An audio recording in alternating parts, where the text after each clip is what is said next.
ప్రకాశం జిల్లా ఖమ్మం మండల దర్గా గ్రామవాసి వైసీపీ కార్యకర్త గాలి బ్రహ్మయ్య గురువారం అనుమానాస్పదంగా మృతి చెందగా విషయం తెలుసుకున్న ప్రకాశం జిల్లా వైసీపీ పార్టీ అధ్యక్షులు దర్శి ఎమ్మెల్యే బూచిపల్లి శివప్రసాద్ మరియు గిద్దలూరు నియోజకవర్గ వైసీపీ ఇన్ఛార్జ్ మాజీ ఎమ్మెల్యే కేపీ నాగార్జున రెడ్డి ఖమ్మం ప్రభుత్వ హాస్పిటల్ మార్చిరి ఉన్న మృతదేహాన్ని సందర్శించి నివాళులర్పించారు.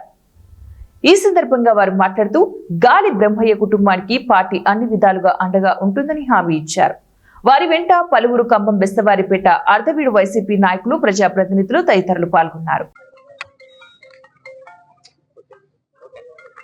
మొన్న రాత్రి దర్గా గ్రామానికి చెందిన గాలి బ్రహ్మయ్య అనే 24 సంవత్సరాల యువకుడిని అతి దారుణంగా చంపి యాసిడ్తో దాడి చేసి పెట్రోల్ పోసి చంపడం నిజంగా చాలా బాధాకరంగా ఉంది.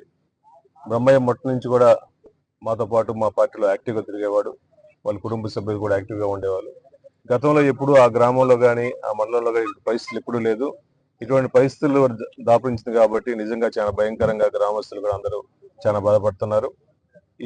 ఈ ఎంక్వైరీ కూడా పోలీస్ డిపార్ట్మెంట్, డిఎస్పీ గారు కానీ ఎస్పీ గారు దృష్టిలో తీసుకెళ్లి ఈ ఎంక్వైరీ పూర్తిగా ఫేర్గా చేసి వాళ్ళ బాధితులను వెంబడి శిక్షించవలసిందిగా మేము పూర్తిగా రిక్వెస్ట్ చేస్తున్నాము. మేము ఆ పార్టీ కార్యకర్త జరిగింది కాబట్టి వాళ్ళ కుటుంబానికి ప్రగాఢ సానుభూతి తెలుపుతాం. వాళ్ళ కుటుంబానికి ఎప్పుడు అండగా ఉంటాం వైఎస్ఆర్సీపీ తరపున చెప్పి తెలియజేస్తున్నాం.